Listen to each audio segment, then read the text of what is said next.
Business as Mission sa Entrepinoy Espesyal tuwing Lunes alas 11 hanggang alas 12 ng tanghali sa 702 DZAS FEBC Radio TV. At ikaw pa rin ay nakikinig at nanonood sa Entrepinoy Espesyal. Dito lang yan sa paborito mong himpilang 702 DZAS FEBC Radio TV. Muli ako po si Arwel Mendoza at dito po sa Patok na Negosyo Segments ay muli po tayong makaririnig at makatutunghay ng isang panibagong kuwento sa pagbibusiness katuwang po kasama ang ating Entrepinoy at Entrepinay. At tuwing Lunes ay kasama naman natin ang Business as Mission Philippines at hatid po nila sa atin ang iba't ibang talakayin sa larangan ng pagnenegosyo. Alam po ninyo mga kaagapay, hindi po biro, hindi po madali ang pagbe-business kaya narito po sila upang magbigay po sa atin ng inspirasyon lalo na kung ikaw ay isang aspiring entrepreneur at entrepinay. At ang ating pong palatuntunan ay sumasahing papawid sa iba't ibang himpilan ng FEBC Philippines nationwide. At ngayong umaga, isa pong entrepinay ang ating makakapanayam at siya po ang president ng Books at Iba Pa Publishing Corporation at bahagi rin po siya ng BAM Philippines. Welcome po natin si Ma'am Liza Gutierrez. Ma'am Liza, good morning. Good morning, Arwel. Good morning sa ating mga kaagapay, sa ating mga entrepreneur at entreprenay, and good morning din sa mga taga-Books at Iba Pa Publishing Corporation. Good morning din sa mga taga-Bread from Heaven Christian Fellowship, ang aming pong simbahan. And of course, baka magalit ang anak ko. Good morning, anak. Yung gwapo kong uniko iho, si Joseph Gutierrez, at saka yung girlfriend niya. Sasama ko na rin. Hello, Joey. Ayan, good morning po sa inyong lahat.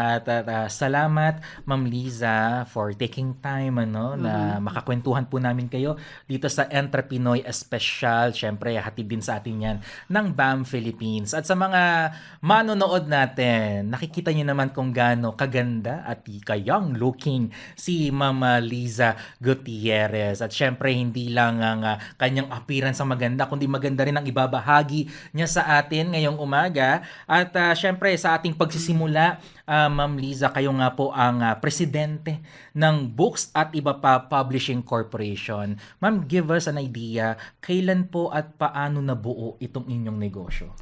Ang Books at Iba Pa Publishing Corporation was created in 2004 because a group of friends coming from our former company decided, through the encouragement of our former boss, who died in 2002, the patriarch of our company, encourage us. Ang sabi nga niya, papautangin ko kayo, just make your own. Pero syempre, magiging kalaban niya kami. Pero he still encourage us during that time because he feels na pag empleyado ka daw, yun ang kanyang sabi, hindi mo ma-achieve yung gusto mo. Meaning to say, yung financial independence, sa kanya, kasi bilang empleyado, aasa ka sa sweldo. Pero pag ikaw ay business owner nga naman, you can go beyond that. Your creativity will be enhanced. Sa kanya, yun ang sabi niya. And alam niya, kulang kami sa resources. So, ang encouragement niya, papautangin ko kayo. But then, out of loyalty, hindi namin yung ginawa. Kasi nga, he was a very good man. Parang tatay namin siya. Actually, tatay ang tawag namin sa kanya. And every time we need help, he's always there. Kaya nung mawala siya, nagkaroon syempre ng bagong management. Nag-iba yung style. So, we feel na this is the time para sundin namin yung encouragement niya. So, we formed, first in 2003, we formed one group which goes into importation. And then itong publishing, it was formed in 2004 nga, Pag sinabi mo kasing publishing, meron pwedeng sa newspaper, iba't ibang klase. Malawak din po. Malawak din. Kami, we went into textbook publishing since doon na kami nanggaling . Ito na yung forte namin. Hindi naman ako pwedeng mercury drug, kalabanin ko siya, or mag-hardware, kasi hindi naman talaga namin alam yon. Hindi yun ang niche. Oo, hindi yun talaga. So, wala kaming alam dun sa market na yun. So, kung ano yung alam naming gawin, yun ang ginawa namin. Yun. At ito na nga, isinilang na, nabuo na. Bakit books at iba pa, ma'am? Yung naisip yung pangalan ng inyong negosyo? Meron kaming mga naisip na mga pangalan. Kaya lang, syempre, before you go into business, you have to submit at least 3 names to the SEC. Ito yung na-approve sa amin. Meron kaming pinagsama-sama pa nga naming mga pangalan namin, no? Pero Yun ang na-approve. simply because now I realize everything happens for a reason. Ito rin yung binigay ng Diyos na pangalan para sa amin, because it connotes really, since ang main product namin ay books. So pag sinabi mong books at iba pa, books talaga yung aming product, no? Yung main product. Yun ang aming main product. And if I may say this,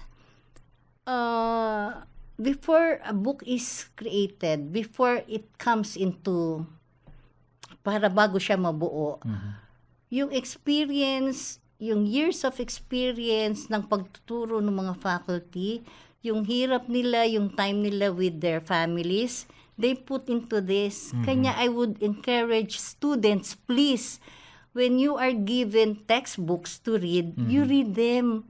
Kasi hindi lang yan basta sinulat, hindi lang yan basta ginawa, pinagbuhusan yan ng panahon, yung panahon para sana sa asawa, no? Para sa anak.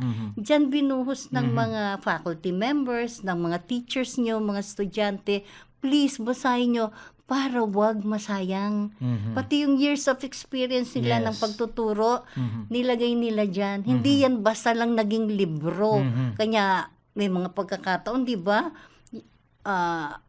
Yung libro, pag natapos ang isang semestre, ang bago pa Meaning to say, hindi nabasa ng estudyante. Hindi talaga nagamit. Hindi nagamit. Wag. Sayang kasi. Sayang talaga. And Sayang. thanks for that reminder, Ma'am Liza, na ang ating mga libro, lalo na ginagamit po natin sa pag-aaral, wag po nating i-underestimate o baliwalain. Dahil totoo po yung sinabi ni Ma'am Liza na yung mga authors, yung mga sumulat po niyan, talagang pinagbuhusan po nila ng effort yan at hinugot po nila yan mula sa kanilang malawak na karanasan, Exactly. Oo, lalo na sa academe. Kaya let's appreciate itong ating mga textbooks. At yan po ang pinoprovide sa atin ng books at iba pa. Pero kayo po ba, ma'am, mahilig po ba kayong magbasa? Nagsusulat din po ba kayo ng libro, ma'am? Hindi yan yung gift na binigay sa akin ng Diyos. Because I believe that writing is a gift. You may have the PhD under your name. You may be the master of all, no? Pero kung wala sa'yo yan, you cannot. You cannot. And hindi talaga yan ang gift ko. Hindi yan. Siguro ang gift ko, mas maigi pang palitan na lang kita dyan. Magsalita over the radio. Why not?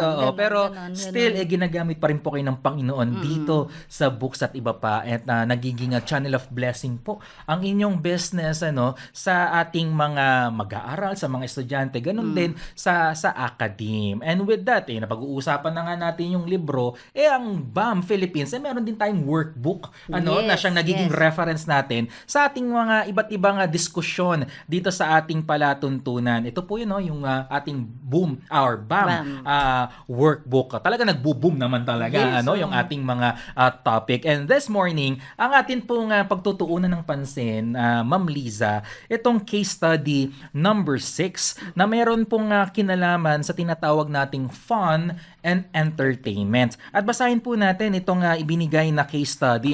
So sabi po dito, ikaw ay nagmamay-ari ng isang electronics capital equipment business. At pagdating nga po, ma'am, sa ganitong negosyo, talagang matindi ang kompetisyon. So competitive, itong industriyang ito. At bukod po, sa pagbibigay syempre ng competitive price at kalidad ng produkto, kailangan ring mag-maintain ng magandang working relationship with our clients para ma-assure natin na meron itong mag-generate ito ng sales at sila lagi ay kukuha ng supply from our company. At normal na practice sa industriyang ito ang pag-entertain ng client. So syempre nandyan yung mag-aabot ka ng pabor at ilan nga sa mga halimbawa na binigay dito sa ating case study, yung iba dadalhin daw sa karaoke house, yung iba bibigyan ng perks or GC sa massage parlor, yung iba binibigyan ng out of town trips, mga plane tickets at kung ano-ano pa. Dahil ang motive is para magkaroon ka ng pabor. Para sila ay kukuha sa'yo ng produkto kung yung magiging main supplier nila. At syempre, makakapag-generate siya ng income or malaking profit sa negosyo. Pero, ito yung catch, Ma'am Liza. Nung nakakilala ka na sa Panginoon, merong shift sa iyong perspective na yung tinatawag nating norm in the business industry, ngayon, nag-iba na. Hindi mo na siya tinitignan as okay, na tama ito. Nagkaroon ka ng conviction na hindi tama yung ganitong gawain. At hindi mo na to tinitignan din na nakakalugod ito sa Panginoon at gusto mo nang gawin ng tama. Now, bilang isang negosyante, Ma'am Liza, halimbawa na sa ganitong sitwasyon ng isang business owner, paano po kaya sa inyong perspective, paano po kaya susolusyonan yung ganitong situation? Paano i-resolve ito na hindi rin nakaka-offend or hindi ka nagiging nag-sound judgmental din sa iyong client? So ano po yung pwedeng gawin dito, ma'am? Alam mo, nakikita ko dyan anywhere you go, yung sandwich process ba ang tawag doon? Or sandwich approach. Opo. Yung yes, pero no, ang palaman mo, tapos yes pa rin. Now, what I mean by that is this. Kung alam mo ang identity mo, if you're a secular businessman or a Christian businessman, alam mo kung anong gagawin mo. Wala namang masama sa secular business owner, no? For as long as you follow what is right before the sight of God, because I still believe kahit na secular business owner ka, alam mo pa rin kung ano yung tama, no? May awareness ka pa rin. May awareness ka pa rin. Opo. Sabi nga, there's an innate beauty and an innate goodness in anybody and everybody. So, hindi lang tayo, dahil tayo ay Christian business owner, we have the monopoly of being good and going the right path. Hindi naman ganon. Yeah. So, pwede mong, lalo na kami, ang kliyente namin ay academe. Sabi ko nga, ang academe, they're supposed to be the epitome. The people from the academe should and must be the epitome of good moral character. So, I still believe na pag nakita naman nila that you're doing what's right, they will follow what's right eh. Ang nakita ko lang kasi sa iba, minsan may offer talaga. Nag-o-offer pa yung business owner. Kahit ayaw sana nung kliyente, pero inofferan mo, 'di ba? Ba't ko tatanggihan? Sino ba ako para tumanggi? Diba? Blessing nga daw eh. Yes, 'di ba? Blessing. Quote and unquote, Yeah. no? Pero actually, yung blessing na 'yon, may liko eh, no? Good thing that since ang aming kliyente nga, sabi ko, is the academe, karamihan sa kanila, mas gusto nila yung wala yung mga karaoke bars, na walang mga ganyan, kundi mas madalas gusto lang nila yung kain, no? Yung kain lang, yung bang lunch out, dinner out. Kaya Liz, meron kaming meeting. Pwede bang merienda? And normally mga merienda lang diyan 2,000, 3,000 pesos na alam mong is still within the context of your pricing. Okay lang yun. Pero kung hihingin na sa'yo mga 30,000, 20,000, siguro medyo mag-iisip ka na parang hindi na to, baka yung sandwich nito may gitna, ang palaman nito ginto na no? Diba? Parang ganon. So, yung fun and entertainment in any business, no? It now depends on who you're talking to and who is offering, no? What I mean is, kung alam mo yung identity mo, ikaw ay Christian business owner, alam mo how far you can go. Yeah. Hanggang dun ka lang. Because you can even explain to them, and somehow, your client will know that you're a Christian business owner. No? Because, remember, whatever we do, whatever we say, how we think, we're the only Bible that they read. For all you know, wala silang Bible nga sa bahay nila, di ba? Pero how you say things to them, how you explain it to them, I guess, ang mga Filipino naman na kliyente, kahit anong industry, if you explain the things well to them and you share them a little word from the Lord, they listen. And sabi ko nga, innate naman sa atin yung kabutihan ng bawat isa, no? Bawat isa sa atin. Bawat isa sa atin may kabutihan.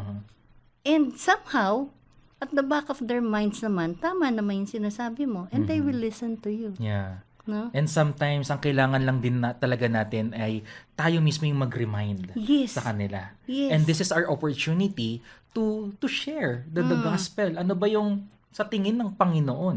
Ano ba yung sinasabi ng Panginoon pagdating sa ganitong bagay? And kapag tayo nakapag-share sa kanila, di natin nakakalain, hindi pala maging opportunity para sila din ay makakilala sa Panginoon. Exactly. May mga ganun kasing pagkakataon. Opo. Minsan, instead ng pinag-uusapan nyo yung merienda nila, pag-uusapan na lang ninyo na, paano ka naging Christian? Mga ganun na yung tanong. Pagka ganun parang, oops, mukhang medyo it's a green, no? Di ba? It's a green flag na, I'll share some more. Pero, wag kang maging hard sell in sharing God's word. Yung tipo bang nararamdaman nila na, sobrang mali ko, parang na-judge na. Wag naman. Wag naman balansehin ganon. lang po. Oo. Exactly. And gusto ko rin malaman, Ma'am Liza, pagdating ba sa ganitong industry, sa publishing, may mga ganito rin bang mga cases or instances na may mga pabor na ibinibigay sa client? Actually, meron kasi we give discounts. Discount.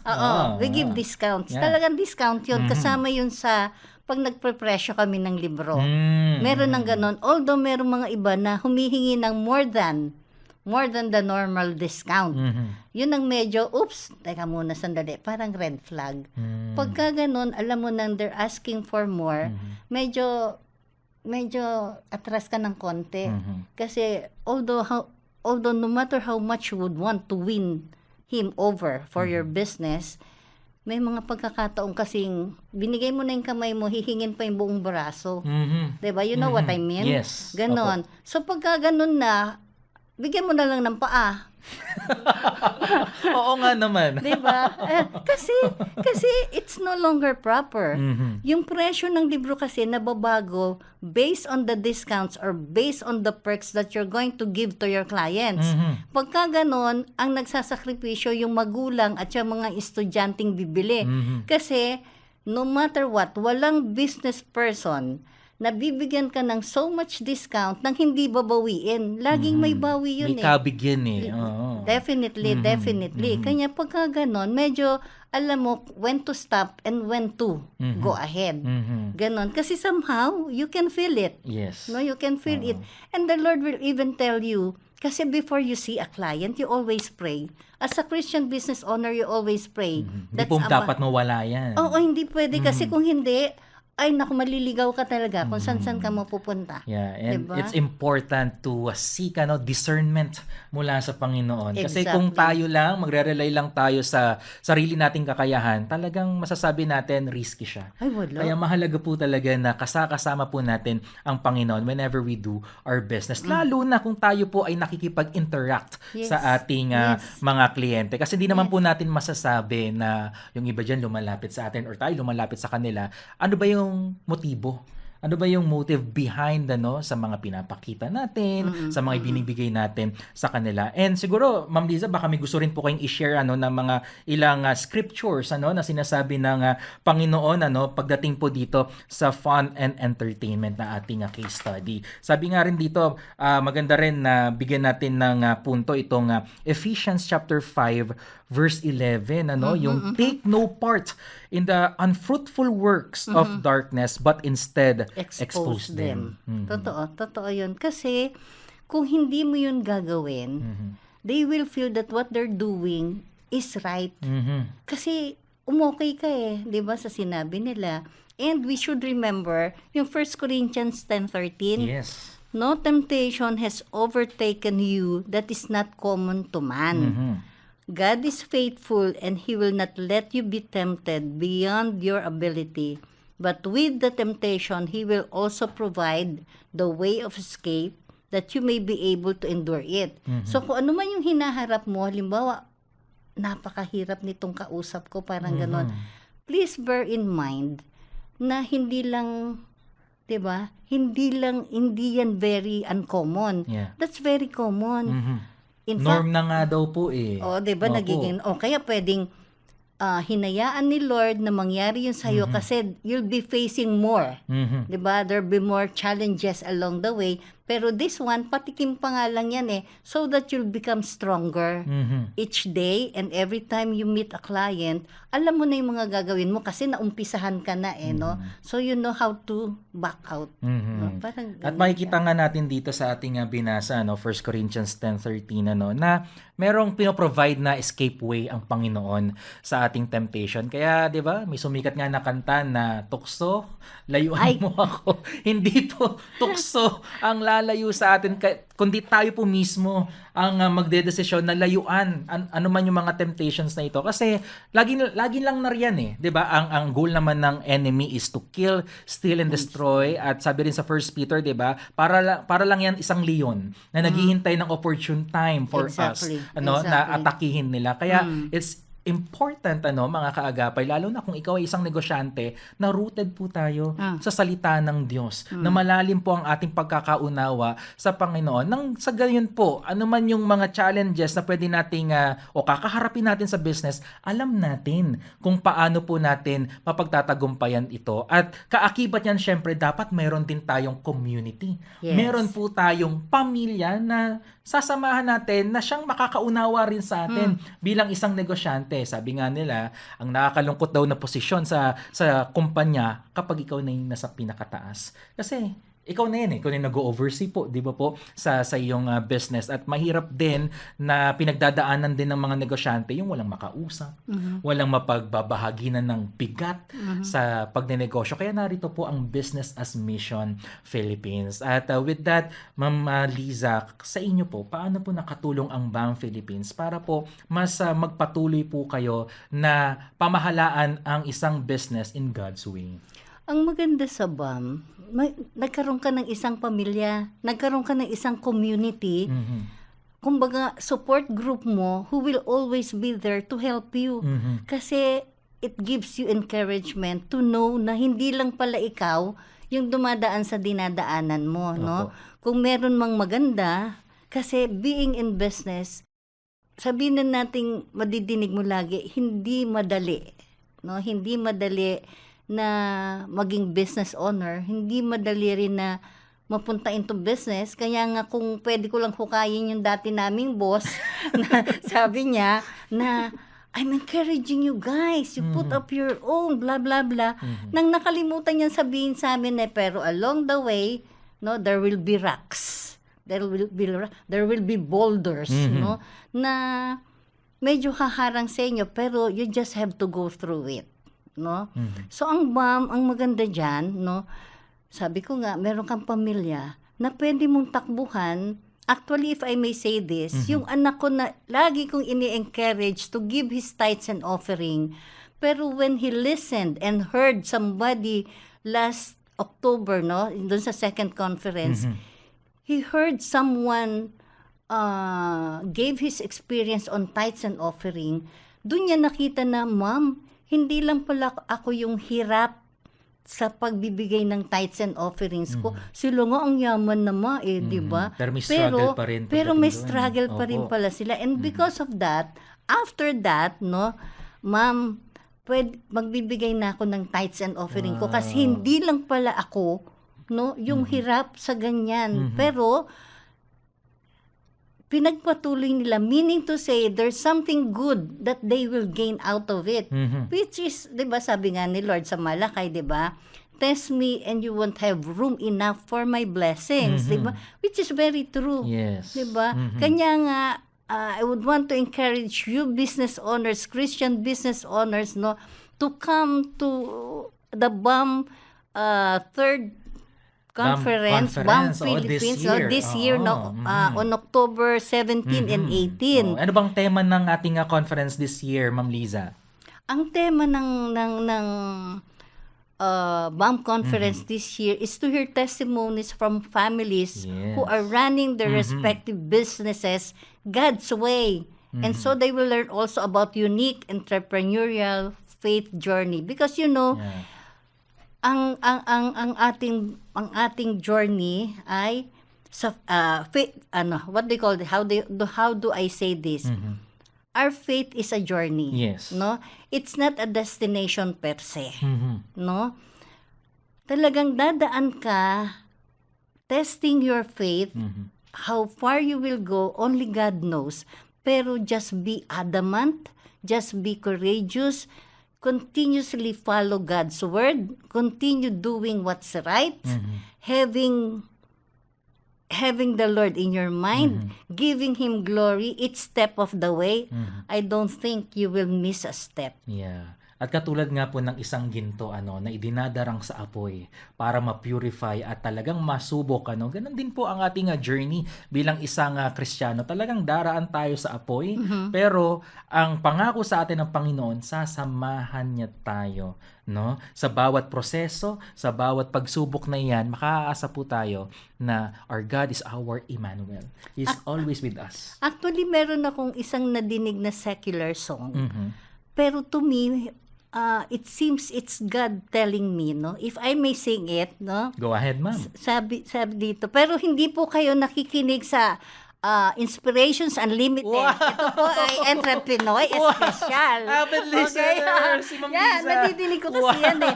Kasi, di ba, sila Kyla, di ba? Opo. Sila yung kumakanta dyan. Ito yung ganito yung kanta eh. I'll take care of you.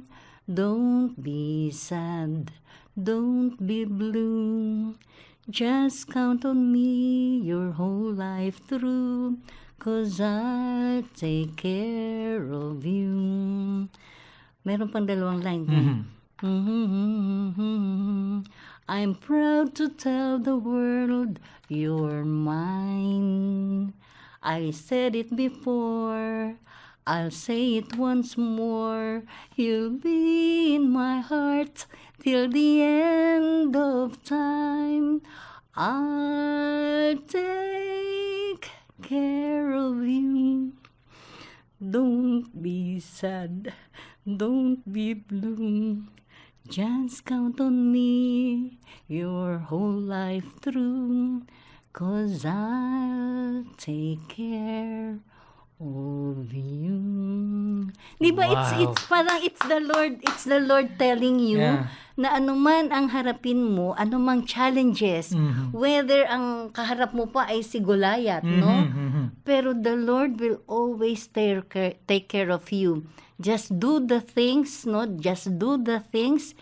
Do what's right, and you will always give me glory. You'll always have me in your heart, have me in your mind, and ako ang bahala sa iyo. Diba? He'll always take care of us. Yes. At pangako niya naman po sa atin na He will never leave us nor forsake us. Exactly. At iyan po Exactly. ang ating panghawakan, mga kaagapay. Alam Exactly. nyo, hindi po madali talaga ang pagbe-business. Hindi po talaga masarap, masaya. Talaga may mga pagkakataon na talagang susubukin po tayo. Pero as long as si Lord, kasama natin siya, ang ating business partner, sagot niya po tayo. Yes. At yan ang encouragement sa atin ng Business as Mission Philippines na anuman yung ating negosyo, gawin nating mission field yan para sa Panginoon, para sa kanyang kaluwalhatian, at para maging pagpapala rin po sa ibang tao. Ang sabi nga, our business is our worship. No? Amen. Not only our work, but our business is our worship. Remember, ang daming pwedeng bigyan ni Lord ng business. Ang dami niyang pwedeng piliing maging business owner. Bakit ikaw? Bakit ikaw? Bakit Diba? ikaw ang nasa ganyang posisyon ngayon? Meaning to say, Opo. mahirap mong mag-business, pero lagi siyang may reward. May sarap din naman eh. May comfort, di ba? May comfort din naman siya. So, it's not really all hardship. Yes. It's not all difficulty. It's not all challenges. For as long as we know who we are following, I rest my case. Yeah. And salamat po Ma'am Liza sa inyong sa wisdom po na inimpart po ninyo sa ating mga listeners, and I believe na marami po sa mga taga-subaybay natin ngayon ang na-inspire at na-bless po So, sa sir, inyong I sa pray. inyong ibinahagi, and praise God din po sa inyong negosyo na kahit na may mga pinagdaanan, still nagpapatuloy pa rin ito sa grasya ng Panginoon. And panghuli na lang po, Ma'am Liza, para po sa ating mga negosyante na nakatutok po sa ating programa ngayon, ano po yung challenge na gusto nyong iwan for them as they do their business? Okay, I would want to tell everybody, kahit hindi Christian business owner, our Heavenly Father wants to give us good gifts. His children, us, tayo, please be reminded that if things do not go our way, our God is telling us one thing. Pwede niyang inililiko ka lang sa isang bagay na siya lang ang nakakaalam, matitisod ka pala doon, no? Pero if May you, redirection po. 'di ba? Opo. Redirection 'yan So, when things don't seem to go your way, do not be discouraged, no? Lagi nating tandaan, our God is telling us something. This is my favorite verse actually, yung Hebrews 11:40. Yung God has planned something better for us, so that only together with us it will be made perfect. So kung wala man perfection sa mundong ito, yung plano ng Diyos sa'yo, it will always be perfect. You just have to listen, you just have to follow, you just have to trust, you just have to obey. Amen. At kung dadagdagan ko po yan, Romans 8:28, all things work together for our own good, At syempre, kaakibat po niyan, yung plano ng Lord, mabuting plano ng Lord sa atin, yung calling niya sa atin, yun po yung pangahawakan natin, Dahil katulad nga ng isang ulam na adobo, kung bibigyan natin ng analogy yung Romans 8:28, yung mga sangkap niyan, iba-iba. At kung titikman po natin isa-isa, toyo, suka, hindi siya masarap, Pero kapag pinaghalo-halo po natin yan, yung mga sangkap na yun, it represents yung mga challenges sa buhay natin. Kapag pinagsama-sama po natin yan, hindi natin alam na, ito pala yung purpose ng Lord. Ang saya pala, masarap pala. Buti na lang sumunod ako sa Panginoon. At doon po natin nakita yung blessing ng Panginoon. Exactly. At sa pagbe-business po natin, mahalaga po talaga, Ma'am Liza, na kasama sa ating success, sa ating challenges, ang Panginoon. May nabasa ako na success and prosperity comes along with the Word of God. No? If we meditate on His Word, you are assured of success and prosperity. It may not be financial prosperity, it may not be financial success, but you have peace in your heart, peace of mind, you have joy of heart. And sabi nga, wala nang yayaman pa sa isang anak ng Diyos na marunong sumunod at magtiwala sa Kanya. Yes. So we just have really to trust the Lord. Kasi sa buhay natin, hindi lang naman sa business di ba? Totoo po. Sino ang nagsabi dito na ang sarap mabuhay? Sige nga, 'di ba? Ang Totoo hirap po. kayang mabuhay sa traffic pa lang, paglabas mo pa lang, 'di ba? Pero lahat ng ito, if you will look at it as God's plan for you, you will look at it very differently, no? You just have to be positive kahit na negative ang nangyayari, and soon what you're thinking about will come to pass. Amen. And with that, Ma'am Liza, thank you for Salamat din. sharing your inspiring story at sa wisdom po na ibinahagi nyo rin po sa ating mga kaagapay.